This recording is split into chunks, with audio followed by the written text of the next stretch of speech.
How you doing? Today we're going to see some great business animation. Now this was done by former Disney animators back in the late 1940s and early 1950s.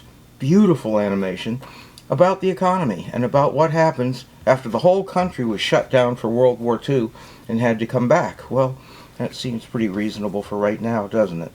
I'm going to tell you a little bit more about it in just a second.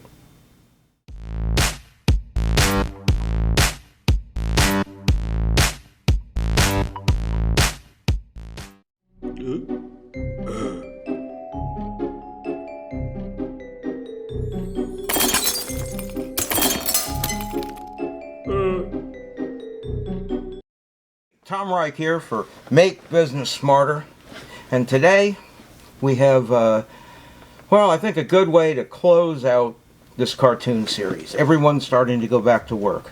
Restaurants are starting to open, stores are starting to open, and it's important to have a good economic message about what happens, in the case of these videos, what happens after a war. That you go into a depression and then you slowly come out, and why. So we're going to watch 3 excellent examples of animation. 2 about coming out of the war after World War II, and 1 then by the US Petroleum Institute of why oil and petroleum are so important in America. But all 3 of these are done by former Disney animators, and they came together in Sutherland Group, and they did these animations in Disney style, and they're absolutely beautiful. I think you'll enjoy what you see, and if you don't, do me a favor, subscribe and like, because what other business channel is going to give you fun entertainment while the controvirus was going on, and leave it on here for years where you can't see it anyplace else, especially not with explanations from a PhD in the business world, right? Next video we'll be back to marketing and content marketing and getting more views on YouTube and getting more subscribers and all that good stuff.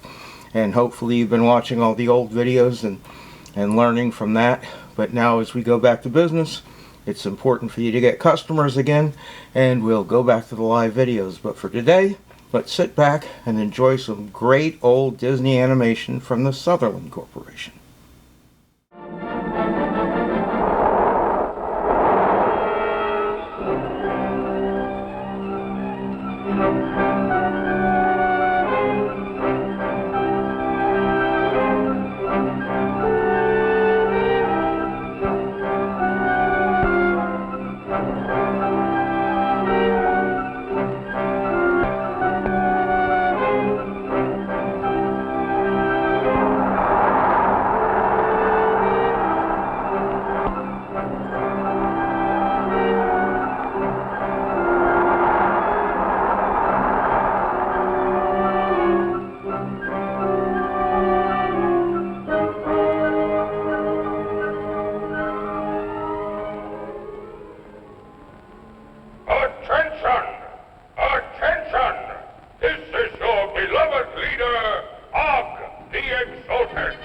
There will be a special giant joy rally today at Ogg Memorial Stadium, honoring that intrepid space explorer, Colonel Cotton.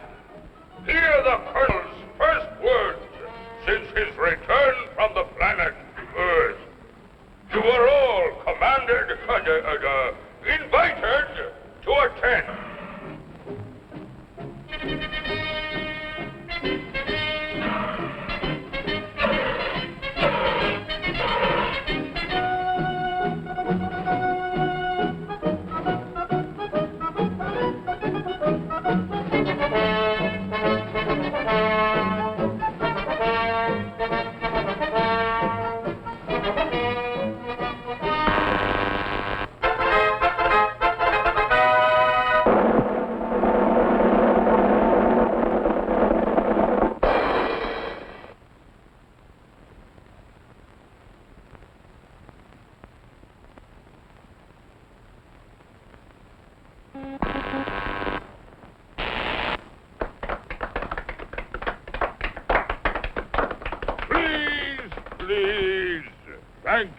for this unsolicited testimonial. And now, by special permission of the Commander-in-Chief, me, here is Mars' first space explorer, Colonel Cosmic.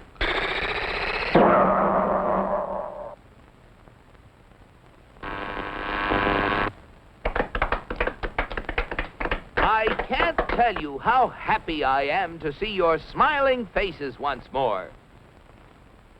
First, let me say that this trip was made possible only by our dauntless chief, Og the Magnificent, introducer of Og Power, which runs most of our industry, and inventor of Og Speed, which doubles the original Og Power. A short time ago, the master was having trouble with the state limousine. He had, of course, developed the explosive charge. But it was inclined to get a little out of hand, just slightly. And, of course, there was always the problem of friction. Parts rubbing together, heating up, and causing all sorts of trouble.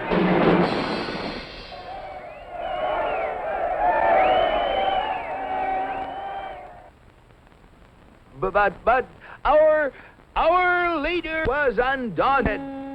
He immediately ordered our first expedition into space to bring back the secret of how other planets got their state limousines to run smoothly.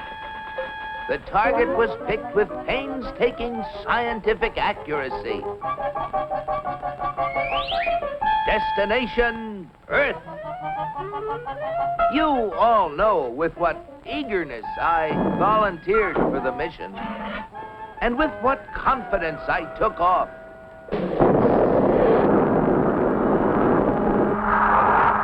I took careful bearings and set out for my goal.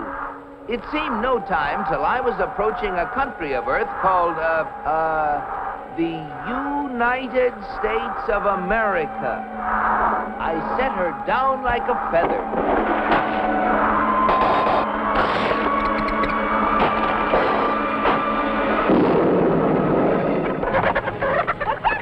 What's all the racket?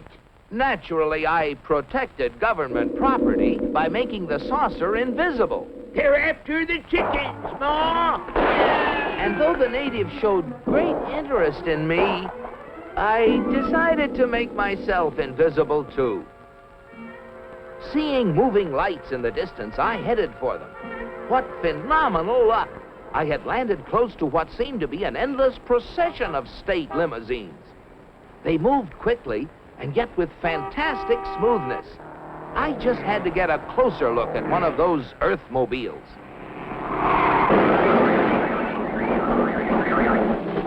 Just as I thought.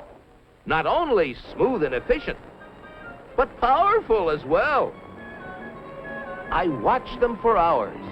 Great Ganymede, they were superb. I just couldn't help comparing them with ours, if you call that a comparison. Surely these vehicles must be the property of the highest officials. I was wrong. It seems that almost everybody in this country has one of those, they call them automobiles. They use them for transportation, for business, for pleasure. They use them for all sorts of things. I found that these vehicles gather at places called service stations, where they are fed, lubricated, that's how they beat friction, and given the finest care. The source of their nourishment was something called petroleum. A power source like that must be a highly prized state secret. I had to find out about it. Perhaps the secret lay within this government archives building. It was heavily guarded, but casting discretion to the winds, I walked boldly inside. Their code was remarkably easy to break. They merely substituted the word oil for petroleum. And I soon got hold of a veritable mine of classified information. I began to assimilate the material. I soon found out that though petroleum products are easily found anywhere, petroleum itself is a very elusive substance. Experts have to search for it constantly in all the most likely and unlikely places with all kinds of scientific devices. When they figure they found a good spot, they drill a hole in the ground called an oil well, for almost all oil lies far beneath the surface of the earth. These wells go down thousands of feet and cost a lot of money to drill. But that's no guarantee that they're going to find oil. Matter of fact, in exploratory drilling, only 1 well in 9 finds any oil at all. Only 1 in 44 recovers enough oil to pay for itself. And only 1 in almost 1,000 makes a major discovery. Pretty big odds. Yet America's proved reserves, the oil supplies still underground, have kept increasing steadily. I couldn't imagine how this ever-increasing supply of oil was achieved until I found out that there's not just 1, but thousands of oil companies, all competing with each other to discover and develop new sources of oil. For believe it or not, in the USA, anyone who is willing to risk it can drill for oil. But oil discovery is only part of the story. Once they get oil out of the ground, it has to be moved through pipelines, on ships, or in tank cars to fantastic processing plants called refineries. Crude oil goes in, and great Jupiter, the things that come out. Gasoline, for example, the most efficient mobile power source on Earth. That was the stuff that powered all those cars and trucks. And asphalt, which makes smooth, durable roads. It seems that oil not only runs cars, it even gives them something to run on. Another oil product is the diesel fuel, which runs giant trains across the nation. In winter, fuel oil made from petroleum brings warmth and comfort to millions of homes.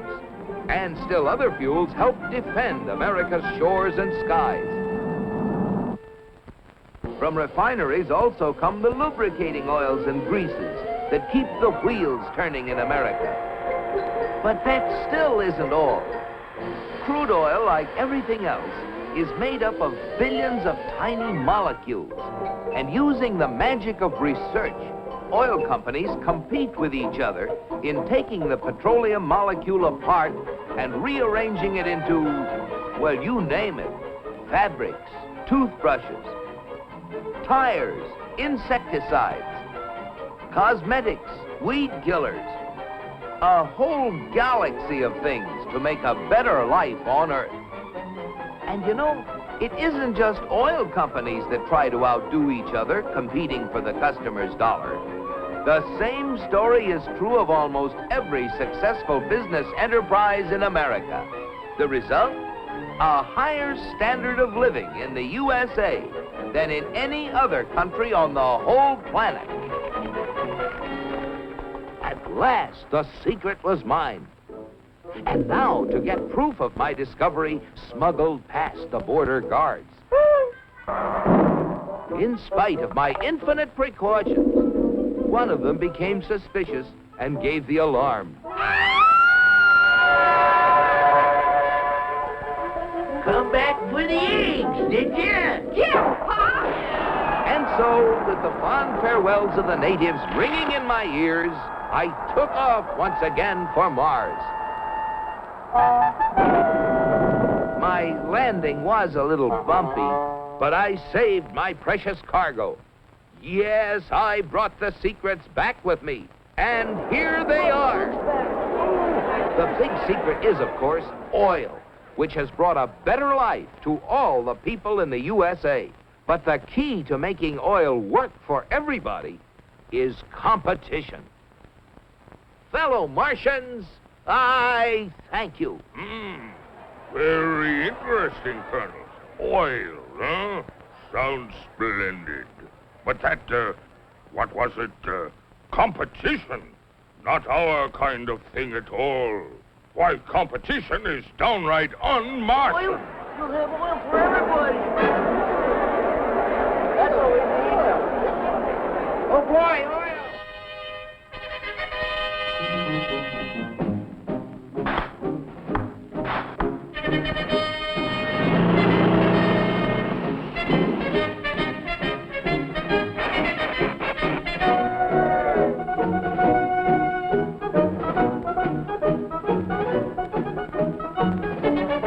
Look at them. You know what this means, Cosmic? You bet I do, Og. It means that you're through. So why don't you get lost? Yes, the real secret is not only a great source of energy, but also the freedom to make it work for everybody. And if you have both of these things, any goal is possible. It's Destination Unlimited.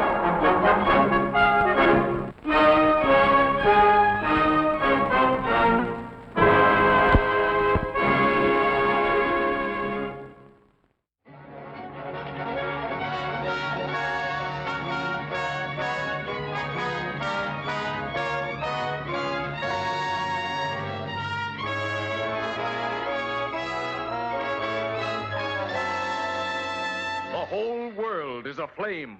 All the peoples of the United Nations are fighting the savage enemies of freedom. In many lands, towns are ravaged, countrysides laid waste by ruthless Axis hordes. Farms, cattle, and crops have been destroyed. Ruin, destitution, hunger stalk the helpless victims of the cruel aggressor. But in their darkest hour comes a light of hope, a light that must grow stronger and will grow stronger. It is the hope of American agriculture.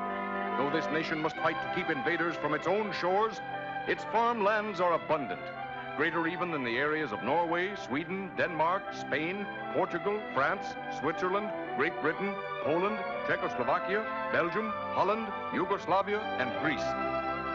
And spread over this vast land are the farmers, their wives and their children. 30 million, twice as many as the Axis has soldiers. Grim farmers with sleeves rolled up, ready for sacrifices. These embattled farmers are armed. Their weapons are the panzer forces of food's battle line, farm machinery, battalions of combines, regiments of trucks, divisions of corn pickers, potato diggers, planting machines, columns of milking machines, and all these machines kept in repair by farmers and their sons under the stress of war. These farmers pouring out bumper crops to fill many a bare cupboard. The farmer with his wheat crop for this year, 52,800,000,000 pounds of wheat. If all this wheat were made into flour, there'd be enough to snow under the entire German Panzer Army. Looks to me like another Russian winter. Or if all this flour had been baked into bread, there would be enough loaves to build an Egyptian pyramid, and another, and another, and another. Placed a mile apart, they'd stretch the length of the Suez Canal. Supposing this flour had been made into spaghetti. Look at the sweater you could knit. Just a snug fit for old Mother Earth. Corn, 2,850,000,000 bushels. If all this were grown into one huge ear, it would make a bridge from London to the Black Sea. And that hangs right over your head, Adolf. Soybeans, 160 million bushels. Ground into flour, it would make a loaf that would fill Red Square in Moscow. And it has double the nutritive value of meat. Potatoes, 30 billion pounds, just about twice as high as the Rock of Gibraltar. Some potatoes. Here we have the Matterhorn in Switzerland, and this year's crop of tomatoes, 1,800,000,000 pounds. Vegetables, all kinds of them. There'd be enough to cover the wall of China, 1 billion bushels of them. Yes, and we're producing vitamins and food concentrates packed with enough power to bowl over the Axis nations. That was vitamin X, boys, just to mark the spot. Fruit juices, billions of gallons. If pressed from our fruit crop of 35 billion pounds, there would be enough to keep old faithful Geyser gushing for nearly 4 months. Or if all the fruit were made into one enormous pie, it would measure 25 miles in diameter. My, what a time a pie thrower could have with that. Milk, 125 billion pounds of it. If all this flowed over Niagara Falls in a steady stream, it would generate enough electricity to light every factory in New York for 1 hour. And besides, we'd have enough to give our children free milk with school lunches. Or should we turn this milk into butter, war-flooded fields of Holland could be reclaimed by dikes it would build. And if made into cheese, it would make a piece equivalent to this much of the moon. Just imagine a fire made from 4 volcanoes the size of Vesuvius, and a griddle 500 square miles in area. That's what it would take to broil the 30 billion pounds of meat American farms are producing. This little girl, grown plump on a diet of our 11 billion pounds of fats and oils, would outweigh 100 super dreadnoughts. And what's more, she'd black out all of Berlin. American hens are busy, too, laying 50 billion eggs. If all these were made into one huge fried egg, it would cover all the United States and Canada. And don't forget, we have enough bacon to go around it. And here come the pigs, 100 million strong. Just think of it. 2 pigs for every person in Great Britain and Ireland combined. Who's afraid of the big bad wolf? Not the farmer of the United States who works and sacrifices to fill the holds of victory ships. Ships turned out by men and women working night and day.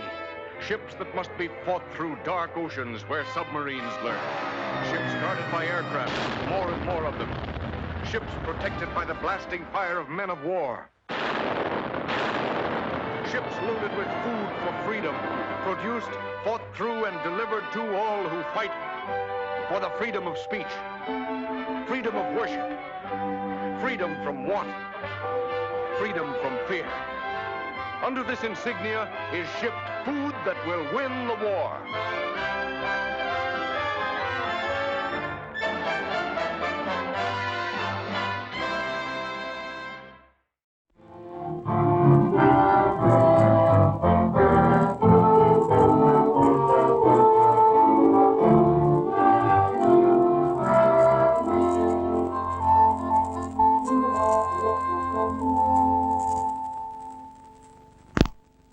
America is many things to many people. To a 17-year-old kid, it's the malt shop on the corner.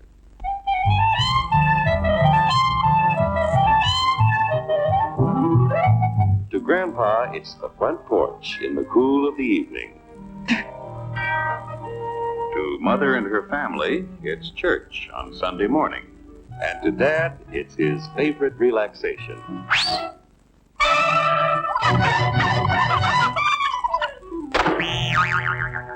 It's the Cracker Barrel philosophers in Crabtree Corners.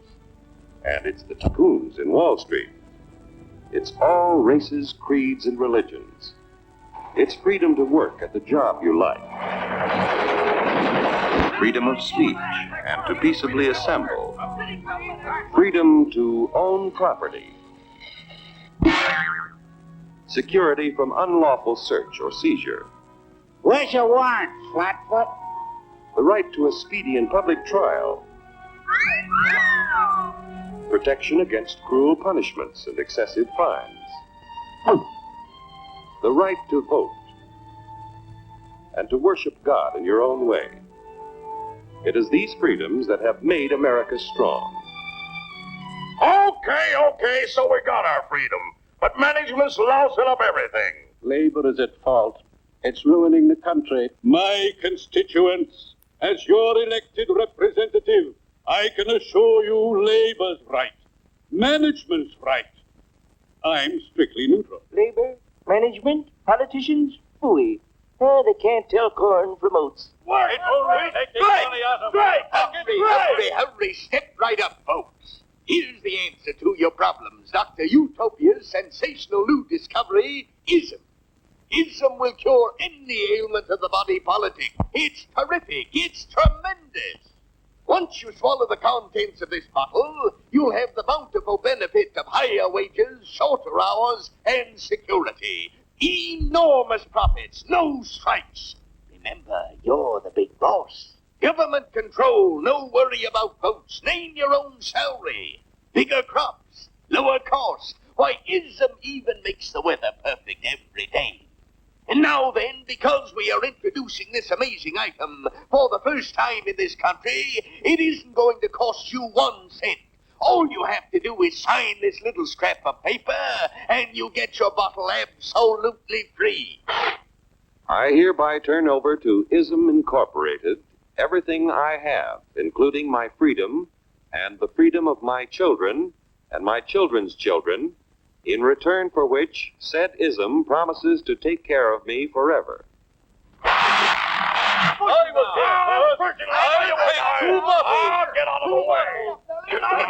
Pardon me.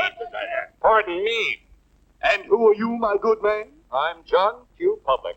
Ah, my fine friend, you're just in time to share this generous and gigantic offer. Sign right here. Mind if I read it first? Hurry up, Keep your shirts on, boys. No, including my freedom. Freedom? Well, sign away my freedom. Why, this is ridiculous. Don't be corny, brother. Sure, our system of free enterprise isn't perfect. But before we throw it away for some imported double talk, let's turn the clock back a few years to see what it's done for us. For example, back in the 1890s, Joe Dokes was just a guy who liked to tinker around his barn. Some people thought Joe was lazy. Some even thought he was nuts. But one day, he had an idea. And because he was free to dream his dream and tinker, Joe had a chance to make something of himself and his idea. So,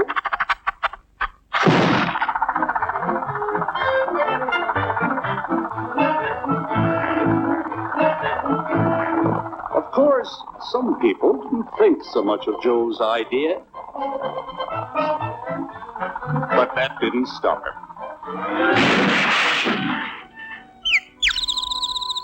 So Joe got some money from young Aunt Minnie and Uncle Angus and Grandpappy and Mr. Titus. When Joe's friends and relatives used their savings to help him buy tools and property, they were capitalists. Don't blush, folks. It's nothing to be ashamed of. Now, naturally, Joe needed some help. So he hired Willie Lumpkin, who was out of work anyway, and before long, Willie had the know-how and became skilled labor. Because capital, management, and labor worked together, Joe's idea grew. It grew and did things even he never dreamed of. Today, the automobile industry provides millions of jobs that never existed before.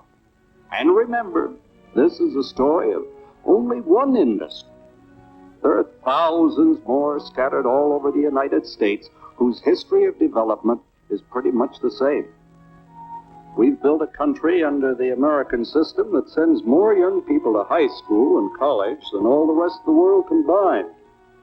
Why, even in the Depression, our wages bought more food, clothing, travel, and entertainment than the wages of any other people in the world. Our country has a national income equal to the total national incomes of any other six nation in the world. With only 7% of the Earth's, we drive 70% of the world's automobiles. That's just a sample of the things the capitalistic system has given us in only 160 years.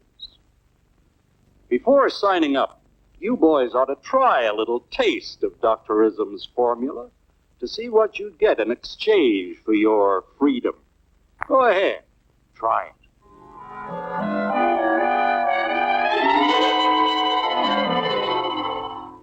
You can't do this to me! I'll strike! The state forbids strikes. Wait till the union hears about this! Ah, yes, the Union. Welcome to our ranks, number 1313. I'll take this case to the Supreme Court. The state is the Supreme Court. Our decision is as follows. No more private property. No more you. The farm folk will put a stop to this. Farmers don't vote anymore. What'll they do for seed next year? You won't have to worry about next year. The state will do your planning from now on. We must fight to regain our freedom, or everything is lost. Everything. Everything is fine. Everything is fine. Everything is fine. Everything is fine. Everything is fine. When anybody preaches disunity, tries to pit one of us against the other through class warfare, race hatred, or religious intolerance, you know that person seeks to rob us of our freedom and destroy our very lives. And we know what to do about it. And now, gentlemen, no violence, please. And don't throw those bottles. Don't throw those bottles! No! Oh, no! No! Hey! Oh, no! Hey!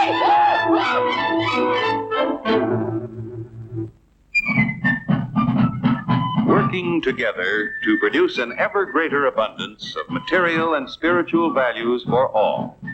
That is the secret of American prosperity.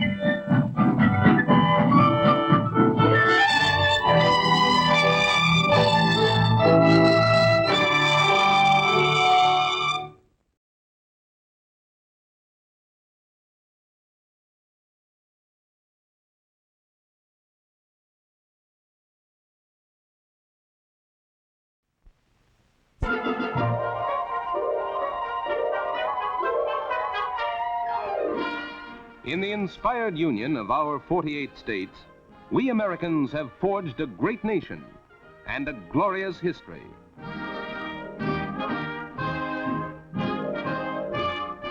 We have a great volume of experience whose open pages and thrilling scenes show us that war has always had two fronts. The fighting front with its fury of battle, the destruction of property, the loss of life.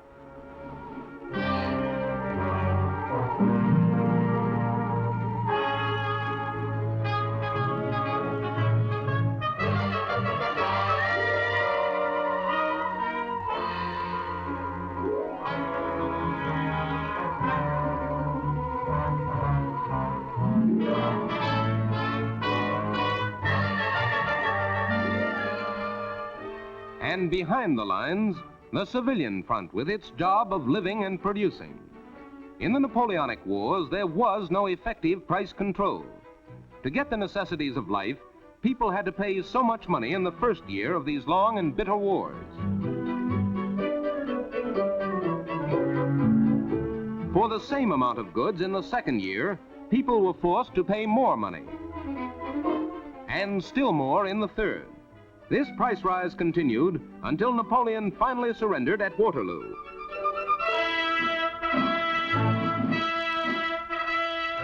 Then came a rapid fall in prices with resulting depression.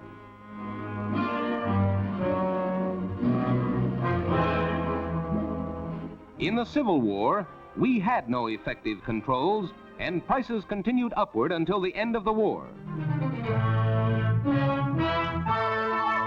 Then came another swift fall in prices. Hard times came again.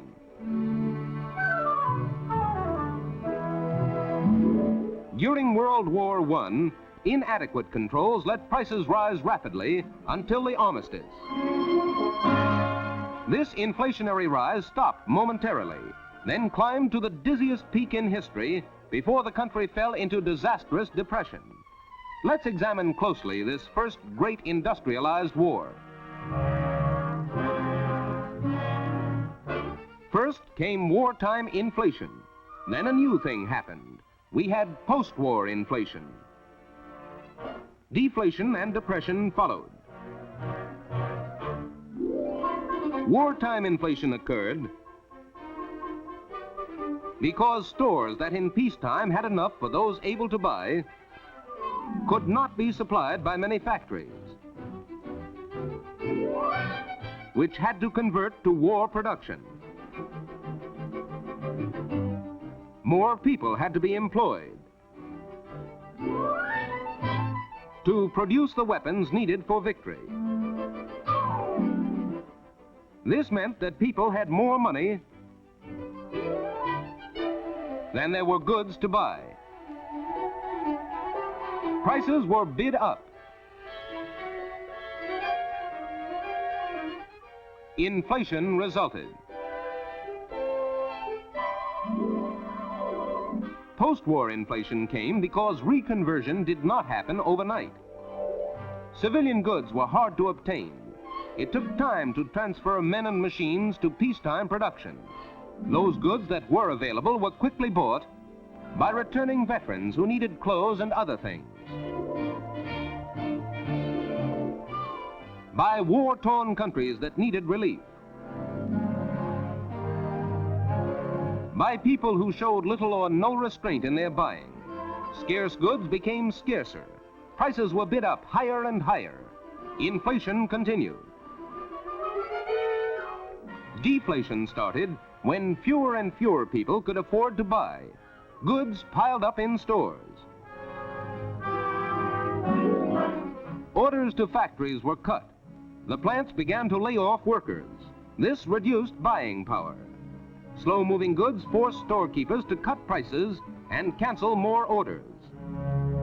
Factories had to lay off more workers. This reduced buying power still further.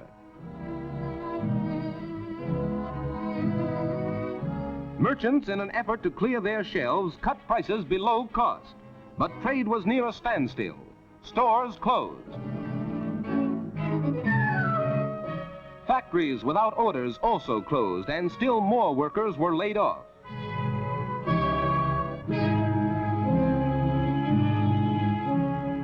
Farmers lost their farms on the auction block.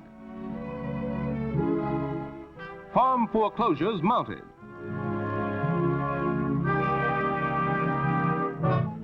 Business failures increased.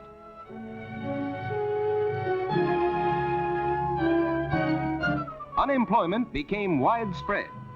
Such is the lesson of history in wars without adequate price control. When World War II blasted the start of a new chapter in our history,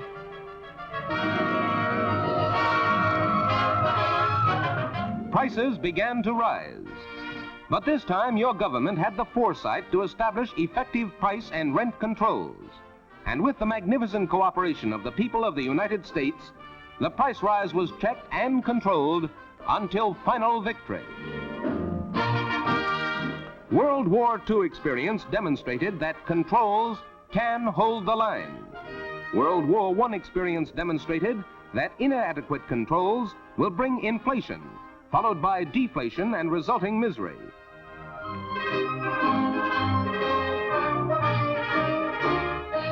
History puts this urgent question squarely up to us. Which way this time?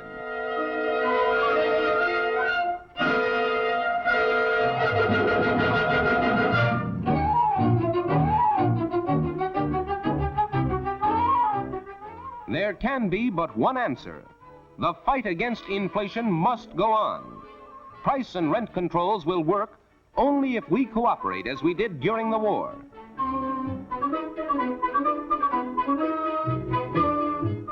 It's easy for anyone to think that paying more than the ceiling price just once won't do any harm. But it won't be done just once. It will be done hundreds and thousands of times. If black market buying and selling ever became a habit, then the price structure would blow up into inflation and drop us into deflation. And instead of a few men out of jobs as a result of reconversion difficulties, millions of workers and veterans would be unemployed.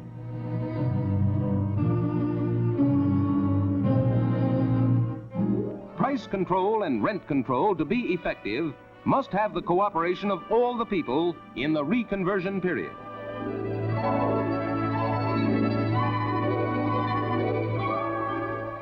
They can help bring goods back on the shelves of the nation's stores.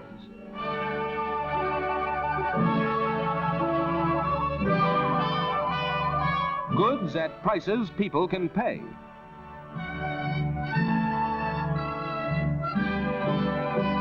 This will bring more customers into stores.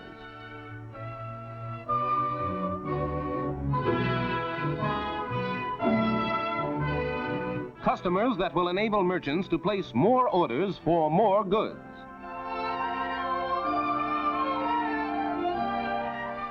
Then factories can employ more people.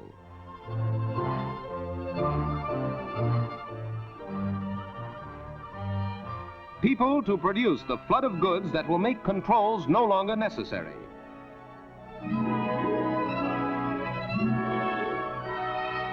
The full production of goods at prices people can afford to pay can bring an even higher standard of living to all the people of the United States and contribute to the peace, security, and stability of the entire world.